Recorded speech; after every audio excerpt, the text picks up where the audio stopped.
Hi friends, నేను మీ అంజని. మీరు చూస్తున్నది ఎస్ఆర్కే హారర్ స్టోరీస్. మరి స్టోరీలోకి వెళ్ళబోయే ముందు నాదొక చిన్న request. For best realistic horror and thrilling experience కోసం తప్పకుండా హెడ్సెట్ అయితే పెట్టుకోండి. అండ్ మీ హారర్ స్టోరీస్ నాతో షేర్ చేసుకోవాలి, మన ఛానల్లో వినాలి అనుకుంటే నా ఇన్స్టాగ్రామ్ ఐడిని డిస్క్రిప్షన్ లో ఇస్తున్నాను. అక్కడికి వచ్చి మీ స్టోరీని నాతో షేర్ చేసుకోవచ్చు. మరి ఇంకెందుకు ఆలస్యం, లేట్ చేయకుండా ఈ రోజు వీడియోలోకి వెళ్ళిపోదామా?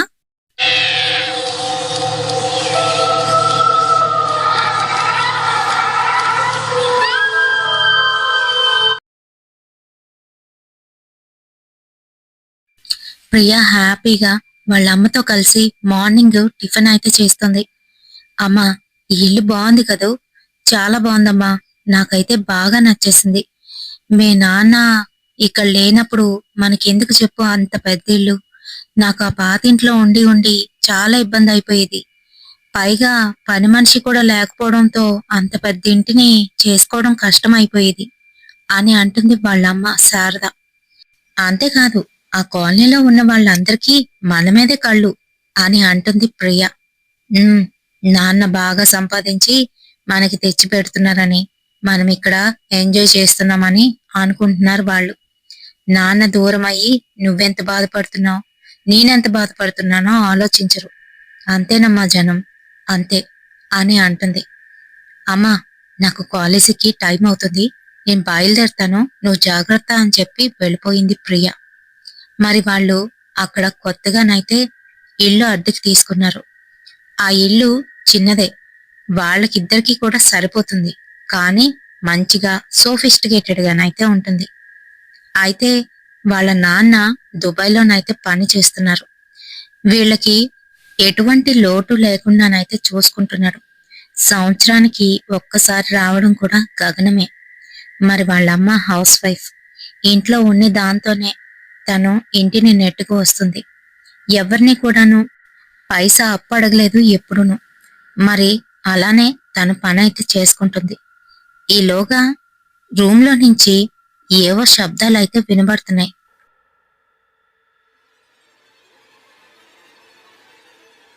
అది కూడాను ఎవరో కేరుతున్నట్టుగానైతే వినబడుతుంది. ఏంటిది, ఎవరైనా వచ్చారా ఏంటి అని గబగబా బెడ్రూమ్ వైపు అయితే వెళ్లి చూసింది. శారద అలా వెళ్లి చూసేసరికి బెడ్రూమ్ అంతా చిమ్మ చీకటిగానైతే ఉంది.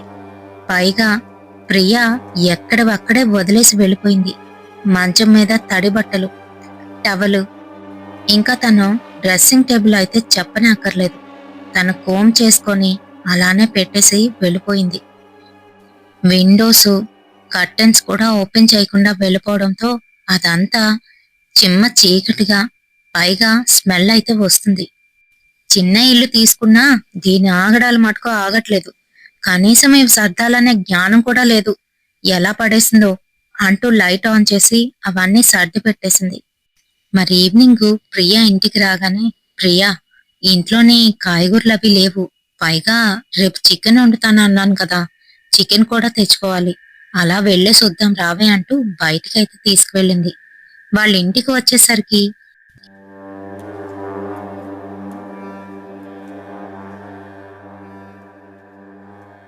ఇంట్లోని కొన్ని వస్తువులు చిందరవందరగా పడి ఉండడం అయితే గమనించారు ఇద్దరును. ఇదేంటి, ఎలా పడుంటాయి, ఎవరైనా వచ్చుంటారా అని అనుకున్నారు. చాచా, వేసిన తాళం వేసినట్టే ఉంది, ఎవరొస్తారులే, పద పద అంటూ అవన్నీ కూడా సర్దేసుకొని గబగబా డిన్నర్ అయితే ప్రిపేర్ చేసేసింది వాళ్ళమ్మ. మరి డిన్నర్ కానిచ్చుకొని ఎవరి రూమ్లోకి వాళ్ళు వెళ్ళి పడుకున్నారు. ప్రియకి పడుకోగానే నిద్ర అయితే పట్టేసింది. డీప్ స్లీప్ లోకి అయితే వెళ్ళిపోయింది. ఉన్నట్టుండి రూమ్ అంతా బాగా చల్లగానైతే మారిపోయింది. ప్రియకి అదేమీ తెలియట్లేదు, హ్యాపీగానైతే పడుకుంది. ఈలోగా ప్రియ కాళ్ళ దగ్గరికి వచ్చి ఎవరో ప్రియ కాళ్ళని తడుముతున్నట్టుగానైతే అనిపిస్తుంది. ప్రియ నిద్రలో ఉండడం వల్ల పెద్దగా పట్టించుకోలేదు. ఆ తర్వాత తన చేతి మీద ఎవరో నిమురుతున్నారు.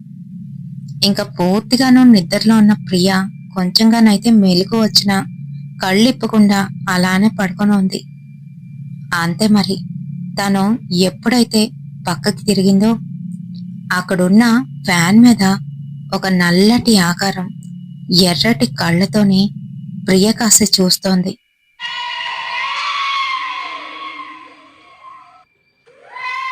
ప్రియ దుప్పటి కప్పుకొని పడుకుంది.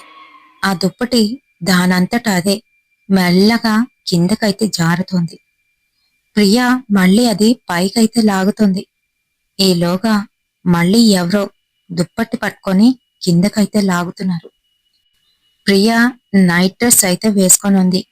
తను అలాగే ఎవరో చూస్తున్నట్టుగానైతే అనిపిస్తోంది. పైనుంచి కూర్చొని తన కాసే చూస్తున్న ఆ నల్లటి ఆకారాన్నైతే చూసింది ప్రియ.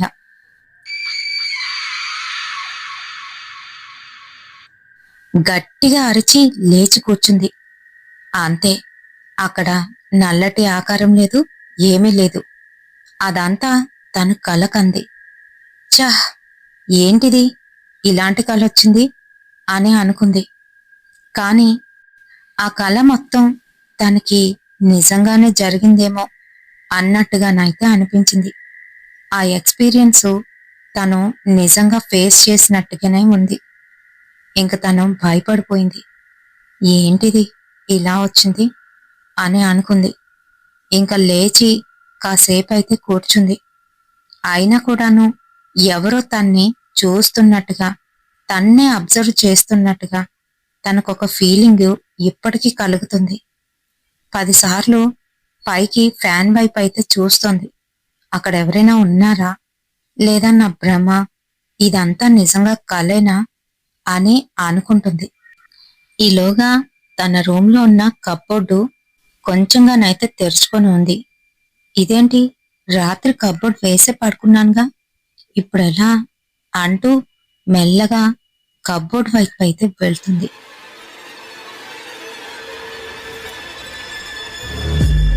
అందులో నుంచి క్రీచ్ క్రీచ్ అంటూ ఏదో శబ్దం అయితే వినబడుతుంది.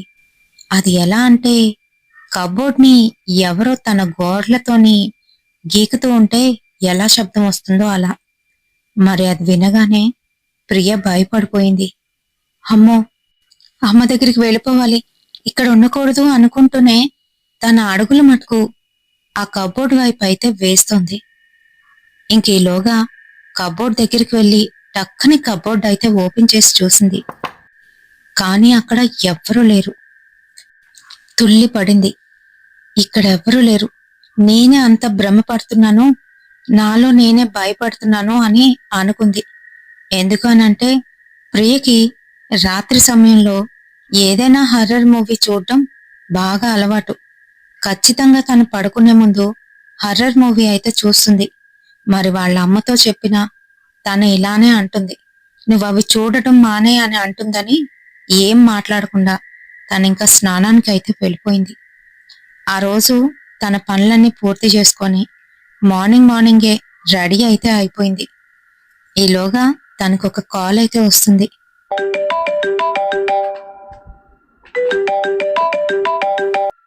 అది సాత్విక్ ప్రియ 2 years నుంచి లవ్ చేసుకుంటున్నారు. ఇంట్లోనైతే మ్యాటర్ తెలీదు. ఇంకా ఎవరికి కూడా చెప్పాలి అని కూడా అనుకోలేదు. ఎందుకనంటే వాళ్ళు బాగా సెటిల్ అవ్వాలి, ఆ తర్వాతే పెళ్లి, అది కూడాను. ఈలోగా ఫోన్ లిఫ్ట్ చేసి, రేయ్, ఎందుకురా ఈ టైంలో ఫోన్ చేశావు అని అంటుంది. ఏ, పక్కన మా అత్తగారు ఉన్నారా అని అంటున్నాడు సాత్విక్. లేదు గాని వచ్చిందంటే నాకు నీకు కలిపి ఇప్పుడే పెళ్లి చేసేస్తుంది అని మాట్లాడుతుంది.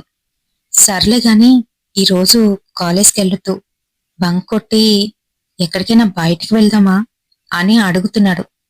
నీకేమైనా పిచ్చా, ఇంకా దగ్గరలోని మనకి ఎగ్జామ్స్ కూడా ఉన్నాయి, ఈ టైంలో వద్దు బాబు, ఏమక్కర్లేదు అని అంటూ ఉండగానే ఈలోగా లోపల నుంచి శారద, ఏ ప్రియా, ఏం చేస్తున్నావే, ఒకసారి అర్జెంటుగా రా అని కేకలు వేస్తుంది.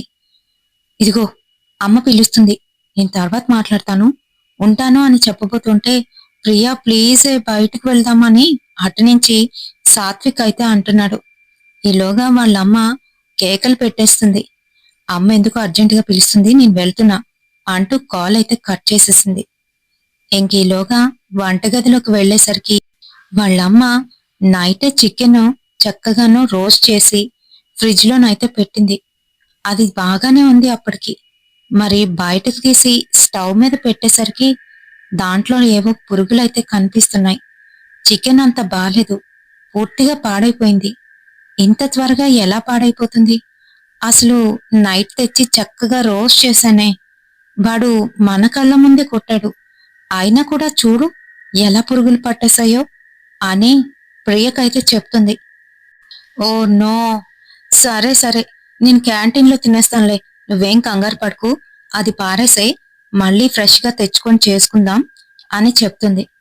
సర్లే, అసలు అసలు నిన్న వాడు మంచిదే కదా ఇచ్చాడు అని అంటూ ఉంటే, అమ్మా అయిపోయింది కదా, దాని గురించి ఆలోచించుకు.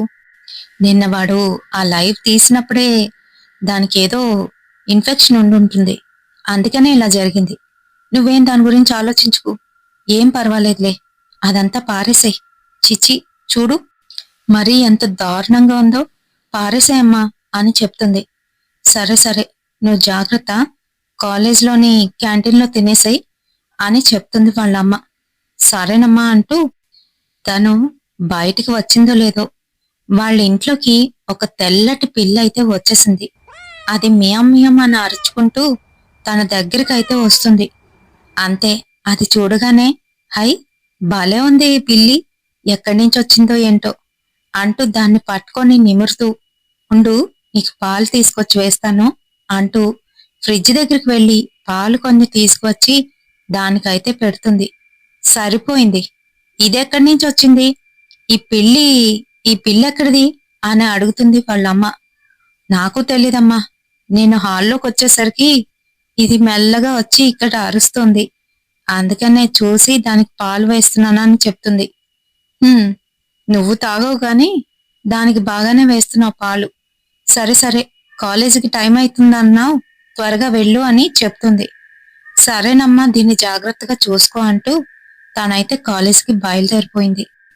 పిల్లి పాలు తాగి వెళ్ళిపోతుందిలే అనుకుంటే, అదేమో ప్రియ ఉన్న రూమ్ కాస్త చూసి గట్టిగానైతే అరుస్తుంది. అది కూడాను అతి భయంకరంగా. అదేదో చూడకూడనిది చూసి భయపడినట్టు తన ఒళ్ళంతా కూడాను వెంట్రుకలు నిక్కబొడుచుకున్నాయి. ఇంకా ఆ పిల్ల అయితే అక్కడి నుంచి పరిగెత్తి బయటికైతే పారిపోయింది. అది చూస్తున్న ప్రియ వాళ్ళమ్మ శారదకి ఎందుకనో భయం వేసింది. మళ్ళీ తనకి తానే సర్ది చెప్పుకొని, పిల్లులు ఇంతేలే, అవి తొందరగా భయపడతాయి అని అనుకుని మిగతా పని అయితే చూస్తుంది. ఈలోగా మళ్ళీ అదే శబ్దం. లోపల నుంచి ఎవరో కేరుతున్నట్టు శబ్దాలైతే వస్తున్నాయి. ఈసారి కొంచెం తీవ్రంగానే. భయంతోని మళ్ళీ తన ప్రియ రూమ్కి అయితే వెళ్ళింది. లైట్ వేద్దామని స్విచ్ బోర్డ్ తడుముతూ ఉంటే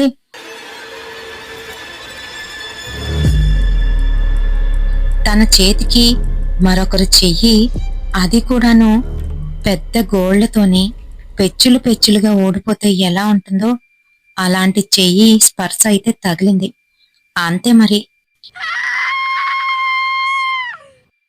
గట్టిగా అరచేసి ఉలిక్కిపడి అక్కడ చేతిని తీసేసి వెంటనే ఆ రూమ్ డోర్ నైతే దగ్గరికి లాగి గెడైతే పెట్టేసింది. తనకెందుకనో బాగా భయం వేస్తుంది. ఏంటిది, దీని రూమ్లో అంతా ఇలా విచిత్రంగా జరుగుతుంది అని భయపడిపోతుంది. ఇంకా తన పనులైతే చేసుకుంటుంది గాని తన తలంపంతా కూడాను ఆ చేతి మీదే ఉంది. ఇంకా అక్కడ అది ఉండే ఉంటుందా అని ఆలోచిస్తుంది. ఏదైతే అదయింది అనుకుంటూ దేవుణ్ణి తలుచుకుంటూ మళ్ళీ రూమ్ డోర్ని మెల్లగా ఓపెన్ అయితే చేసింది. ఈసారి ధైర్యంగా తను లోపలికి వెళ్ళి స్విచ్ని అయితే ఆన్ చేసింది. రూమ్ అంతా చల్లగా మారిపోయింది. ఎలా అంటే బాగా చలికాలంలోని ఏసీ వేసుకుంటే ఎంత చల్లగా ఉంటుందో అంత చల్లగానైతే ఉంది. తను కబోర్డ్ని ఓపెన్ చేసి వెళ్ళిపోయింది. ఆ కబోర్డ్ డోర్కి ఒక మిర్రర్ అయితే ఉంటుంది. ఆ మిర్రర్లోని తన ఇమేజ్ అయితే కనిపిస్తుంది. ఈ పిల్ల అనుకుంటూ ముందు ఆ తడి బట్టలన్నీ తీసి బయటికి తీసుకొచ్చి ఆరబెట్టేసింది. మెట్ల మీద నుంచి కిందకి దిగుతూ ఉంటే అనుకోకుండా స్టెప్స్ మీద జారి పడిపోయింది శారద. అంతే, కాలు బెణికేసింది. అబ్బా అనుకుంటూ ఇంక మెల్లగా కిందకి దిగి కాలుకి ఏదో మందు రాసుకొని మళ్ళీ ఆ రూంలోకైతే వెళ్లి చూసింది. ఆశ్చర్యం.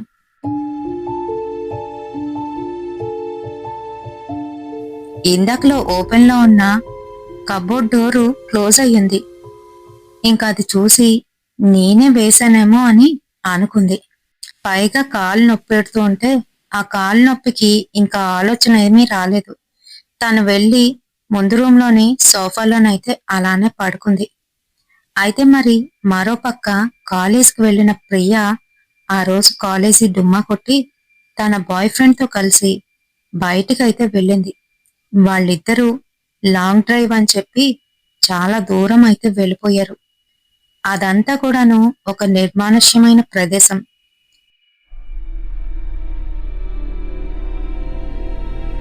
వాళ్ళకి అది అలవాటే. అలాంటి ప్రదేశాల్లోకి వెళ్ళి కాసేపు స్పెండ్ చేసి అయితే వస్తారు.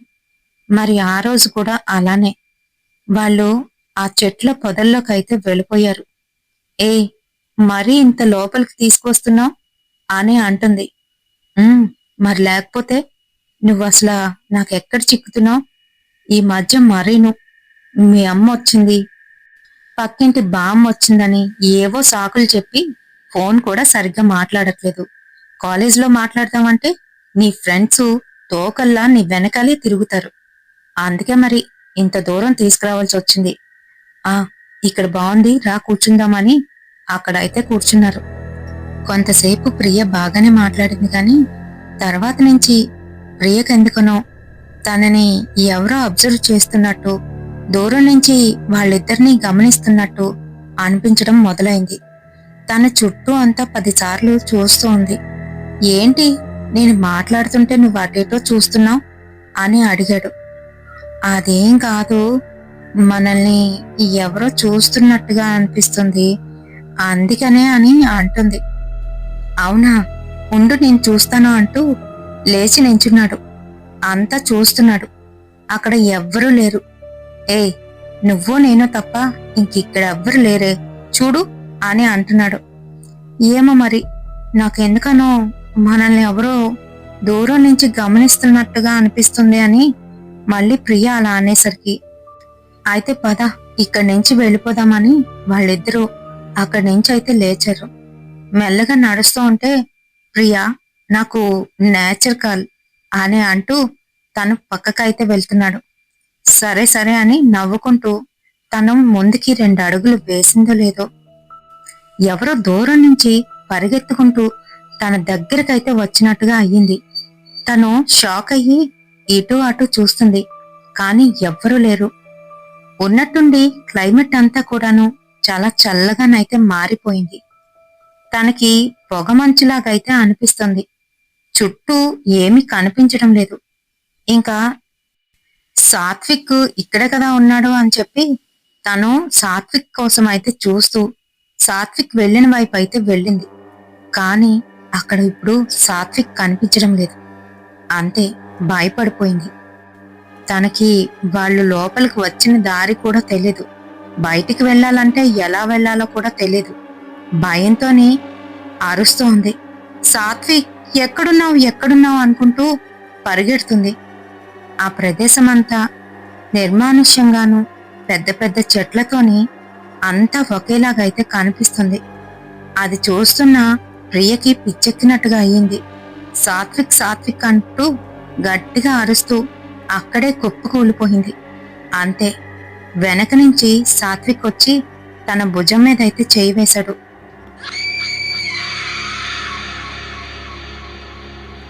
గట్టిగా అరిచి వెనక్కైతే తిరిగింది. ఏమైంది, అక్కడుండమంటే ఇక్కడికెందుకు వచ్చావు, ఎలా వచ్చావు అని అంటున్నాడు. అది అది నువ్వు ఇటుపక్కే కదా వెళ్ళావు, అట్నుంచి ఎలా వస్తున్నావు అని అడుగుతుంది. అసలు నువ్వు ఇక్కడికెందుకు వచ్చావు, మనం అక్కడ ఉండాలి, నువ్వు ఇంత దూరం ఒక్కదానివే ఎలా వచ్చేసావు, నీ అరుపులు విని నేను ఇక్కడికి వచ్చాను అని అంటున్నాడు సాత్విక్. తనకేం అర్థం కాలేదు. భయపడిపోయింది. ఇంకా మధ్యాహ్నం ఏదో రెస్టారెంట్లో వాళ్ళు కొంచెంగా తినేసి, నాకింకా లేట్ అవుతుంది, ఇంటికి వెళ్ళిపోతాను, నాకు చాలా ఇబ్బందిగా ఉంది అని ఆ రోజు ముభావంగాను తను ఇంటికైతే బయలుదేరిపోయింది ప్రియ. మరి ఇంట్లో శారద పరిస్థితి కూడా అంతే. తను కూడా ముభావంగానైతే ఉంది. తను మెట్ల మీద నుంచి పడిపోవడంతోనే కాళ్ళు బెనికి కొంచెంగానైతే వాసింది. ఆ సంగతి ప్రియకైతే చెప్పింది. సరే అమ్మా, నువ్వు పడుకో, నిన్ను డిస్టర్బ్ చేయను, తినేసి నేను పడుకుంటాను, కాస్త వర్క్ ఉంది, చేసుకోవాలి అని వాళ్ళ అమ్మకైతే చెప్పింది. ఇంక వాళ్ళ ఫ్రెండ్స్కి కాల్ చేసి ఈ రోజు ఏం చెప్పారు, వర్క్ ఏంటుంది అన్నీ తెలుసుకొని తనైతే వర్క్ చేసుకుంది. ఇంకా రాత్రి 11 అయితే అవుతుంది. ఆ టైంలో తన రూమ్లోకి వచ్చి తలుపు వేసేసరికి మళ్ళీ తనకి కాల్ అయితే వస్తుంది. సాత్విక్ కాల్ చేస్తున్నాడు. వీడేంటి ఇప్పుడు కాల్ చేస్తున్నాడు అని లిఫ్ట్ చేసింది. రే, పొద్దున్నంతా నీతోనే ఉన్నాను, ఇంకా ఏంటి మాట్లాడాలి, ఎందుకు ఈ టైంలో కాల్ చేస్తున్నావు, పడుకోవా అని అంటుంది. "ఉహుం, నీతో మాట్లాడాలని కాల్ చేశా, నువ్వు పడుకోవద్దు, నేను పడుకోను."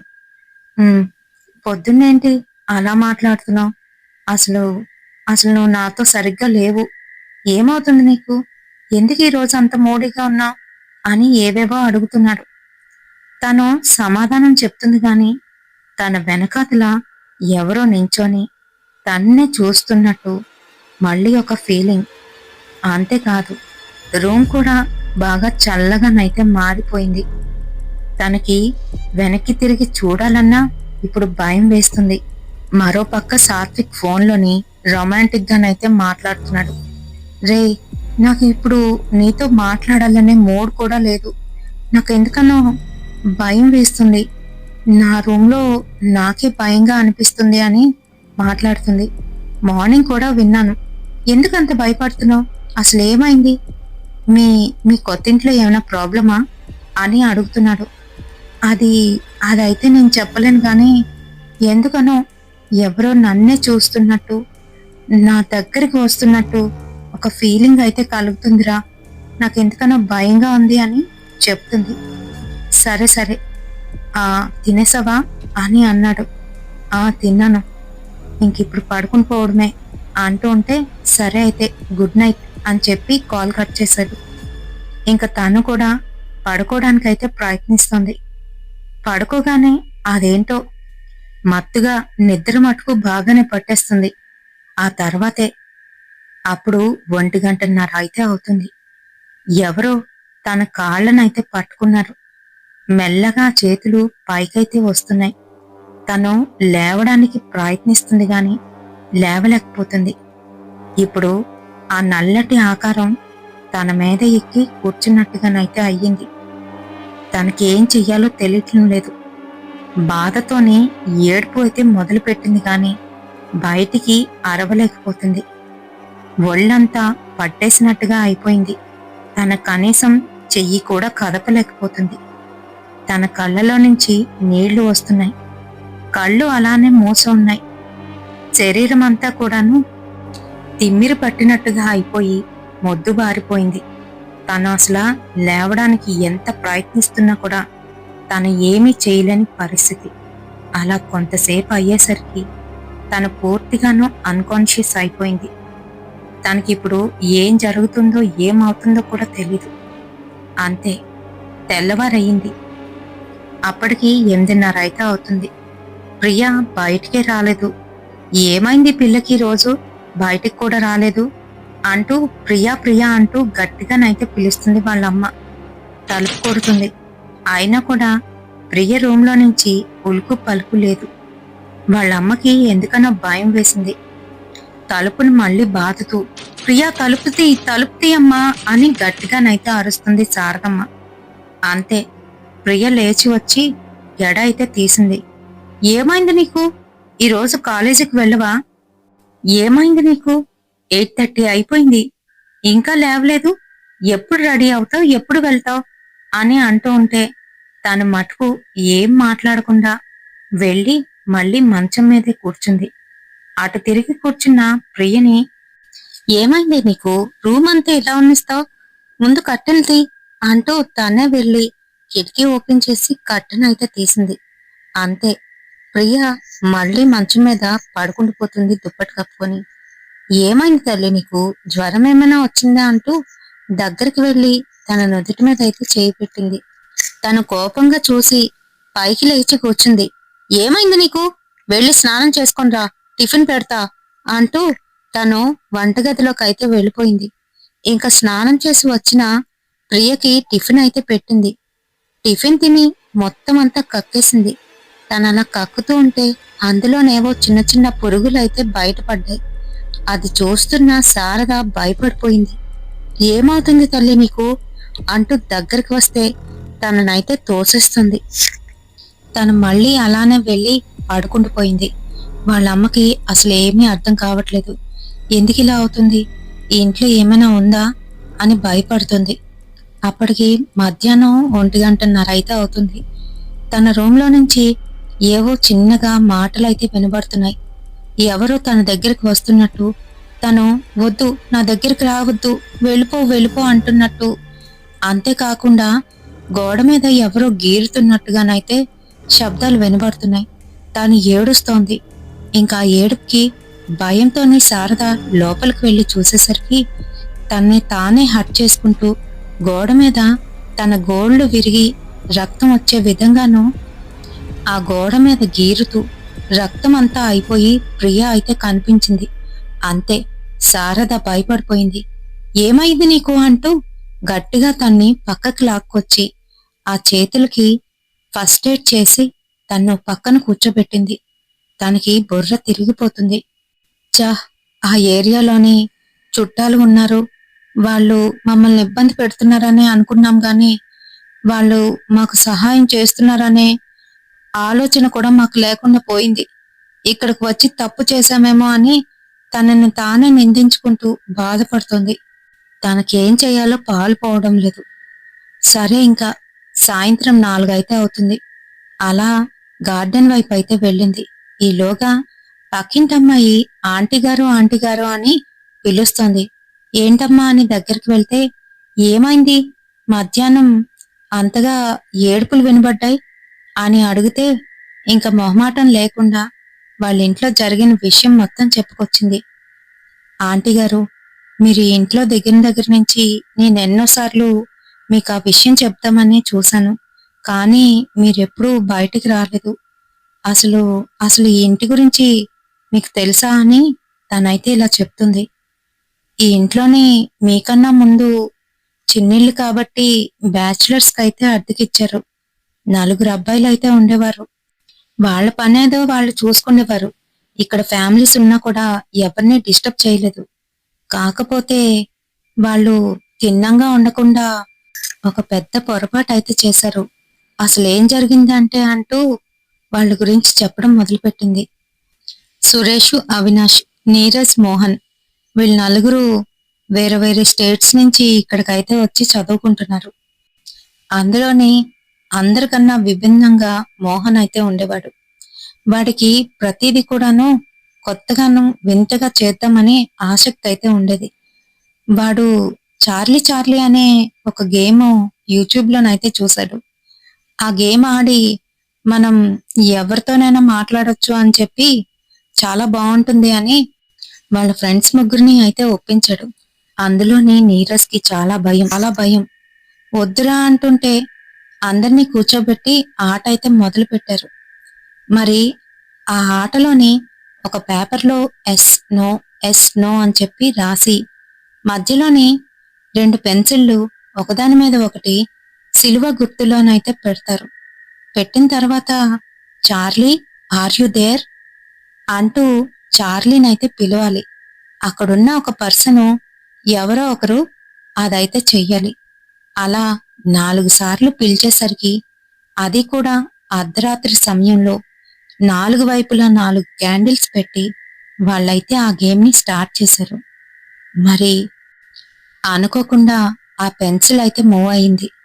అంతే, వెంటనే నీరజ్, అవినాష్ మేమిక్కడ ఉండడం కాక ఉండమని చెప్పి వాళ్ళైతే భయపడి వెళ్ళిపోయారు. మరి వాళ్ళు పారిపోయి అక్కడ దగ్గరలో ఉన్న మరొక పీజీ వాళ్ళ ఫ్రెండ్స్ దగ్గరికి అయితే వెళ్ళిపోయారు. మరి అక్కడ మోహన్, సురేష్ మాత్రమే ఉన్నారు. ఇంకా సురేష్ నవ్వుతూ, ఈజీగా వీళ్ళని వెధవలు చేయొచ్చే, నువ్వే కదా ఆ పెన్సిల్ని కదిపావు అని అంటున్నాడు మోహన్తో. మోహన్ భయంతోని సురేష్ కాసి చూస్తూ, లేదురా, వాటంతటా అవే కదిలాయని అనగానే భయపడిపోయారు సురేష్.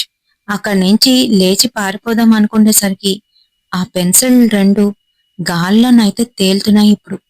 అంతే, భయంతోనే సురేష్ పారిపోదాం అనుకునేసరికి మోహన్ సురేష్ ని తోసేసి తానే ముందుగా బయటికైతే పరిగెత్తి పారిపోయాడు. వెనకాల సురేష్ వస్తున్నాడా లేదా అనేది కూడా చూడలేదు. ఏం జరిగిందో తెలీదు. మర్నాడు తెల్లవారే ఎవరికి వారే యమునా తీరే అన్నట్టు ఆ రూమ్కి అయితే వచ్చారు. సురేష్ ఆ ఫ్యాన్ కి ఉరివేసుకొని వేలాడుతూ కనిపించాడు.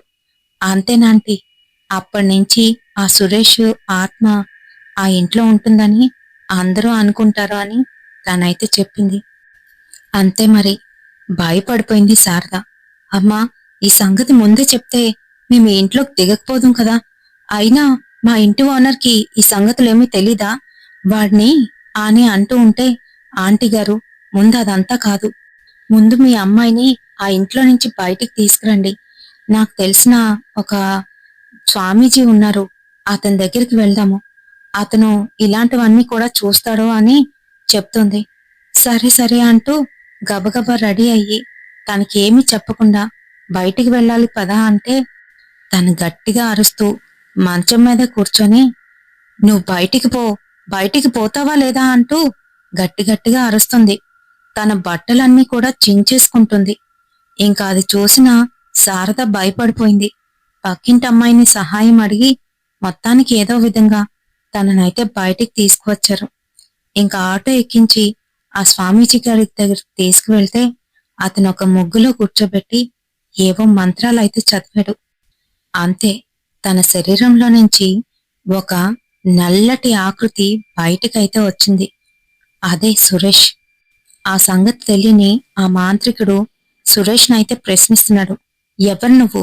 ఎందుకు ఈ అమ్మాయిని పట్టుకొని వేధిస్తున్నావు?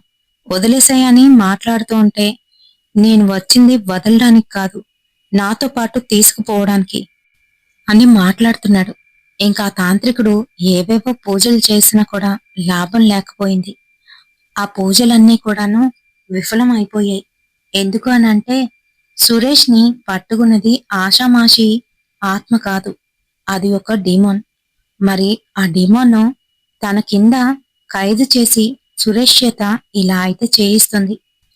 అయితే మళ్ళీ యథావిధిగా సిద్ధం చేసి మళ్ళీ పూజనైతే మొదలు పెట్టాడు. తన శక్తినంతా ఉపయోగించి ఒక తాయెత్తుని తన చేతికైతే కట్టాడు. అంతే, ఎప్పుడైతే అలా కట్టాడో తనలో ఉన్న శక్తి అంతా కూడా క్షీణించుకుపోవడంతోని ఆ మాంత్రికుడు అక్కడే స్పృహ తప్పి పడిపోయాడు. ఆ తర్వాత అతని శిష్యులు వచ్చి ఏవో కొన్ని పరిహారాలు చేసి అతనికి మళ్ళీ స్పృహ వచ్చేటట్టయితే చేశారు. కానీ ఆ డిమాండ్ నుంచి మటుకు సురేష్ ని రక్షించలేకపోయారు. ఆ వయసులో చేసే తప్పులకి పెద్ద పెద్ద దారుణాలైతే వాళ్ళు చవి చూస్తారు. మరి అంతేకాకుండా స్నేహితుల్ని ఇంకా బంధువుల్ని దూరం పెట్టాలి అనుకుంటే ఒక్కొక్కసారి వాళ్లే మనకి హెల్ప్ అవుతారేమో, మనం వాళ్ళకి ఎలా హెల్ప్ చేస్తున్నామో వాళ్ళు కూడా మనకి హెల్ప్ చేస్తారేమో అని ఆలోచన కూడా ఉండాలి. వాళ్ళకి దూరంగా ఉందామని మటుకు ఎప్పుడూ అనుకోకూడదు. మరి ఇదండి ఈ స్టోరీ. మీకు నచ్చిందా? నచ్చితే తప్పకుండా లైక్ చేయండి, అలాగే షేర్ చేయండి. మీకు ఎటువంటి హర్రర్ స్టోరీ కావాలి అనేది కామెంట్ సెక్షన్ లో కామెంట్ చేయండి. మరి లాస్ట్ వీడియోకి మనకు వచ్చిన కామెంట్స్ ఎవరెవరి దగ్గర నుంచి ఎక్కడి నుంచి వచ్చాయనేది చూసేద్దామా మరి. Jyothi sister, Vijayakrishna Rani sister, Veeramani sister, ఇంకా Vasudha sister, Sandhya sister, Amalu sister, Ruby sister, Tulasi sister, Regina sister, Swathi sister, Balaji గారు, పి రవిశంకర్ గారు స్వర్ణ నుంచి, మురళీకృష్ణ గారు, గౌతమ్ గారు, Dhanraj brother, Dunisha Sheikh sister, Lakshmi sister, Bali Lakshmi sister, N Lakshmi sister, Bhasana Vijaya sister, Mounika, Ravindra అన్నయ్య, ఇంద్రాస్ కిచెన్ నుంచి ఇందిరా గారు, బబ్లీ బాబ్ అనే అకౌంట్ నుంచి రామలక్ష్మి సిస్టర్, నరేంద్ర ప్రసాద్ గారు, ఇంకా రెజీనా సిస్టర్, విజయ దుర్గా సిస్టర్. ఇంకా ఎవరినైనా మిస్ చేసినట్లు అనిపిస్తే ఖచ్చితంగా నాకు కామెంట్ సెక్షన్ లోనైతే కామెంట్ చేయండి. నెక్స్ట్ వీడియోలోని మీ పేరుని తప్పకుండా తీస్తాను.